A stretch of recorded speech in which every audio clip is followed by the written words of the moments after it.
Recently mliamua mwende koti ati ndio hii kitu ipitishwe. How bad, how ignorant of you people. Ni hamjui hawa si ni mahypocrite. Hadi ile saa mko mnaenda kupeleka hiyo motion, ulikuwa unaangalia kaa nyinyi watu hadi hawafai, wanawajudge tu, wanasema angalia hawa watu, wanafikiria tunaweza pitisha hii kitu. So mnafaa mjue hawa ni wale waliishi kutujudge tukiwa wadogo, wakiishi kutuambia mko mnavuta bangi, sijui ni hawa ndo wazimu nini, lakini pia wao wanaivuta.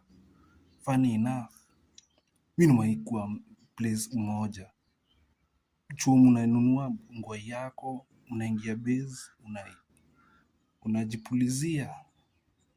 Alafu the funny thing, wase nilikuwa naona hapo wakivuta ni hadi wanakaa, these are established people in our country. Ni wase pia unaweza pata ni walikuwa bado kwa hiyo high court, lakini juu ni mahypocrite, kazi yao ni kujudge na hawezi reason na nyinyi. Nitaishi kuambia hadi lini?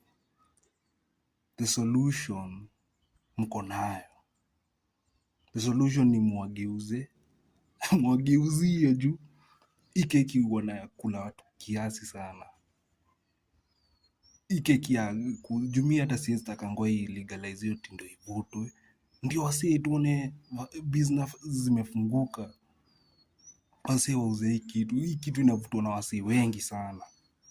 Na tukiendelea hii kubembeleza hawa watu hawatutakii.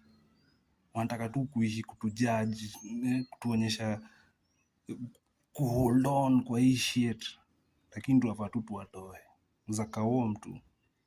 Hii kuwabembeleza haitatusaidia. Ndio maana nawaambianga mkuwe na viongozi wenyu. Wase wa internet ndio tu watawasikiza usikii. Wase wa internet ndio watachange shit. So ndio maana nawaambianga the only person you can trust as of now on the internet ni Andrew Kibe. So hiyo energy mko nayo ya kupeleka kwa koti, ileteni hii side yetu ya watu wa internet, and you will thank us later. Otherwise mtaishi tu kulia kama fala. Stay guided.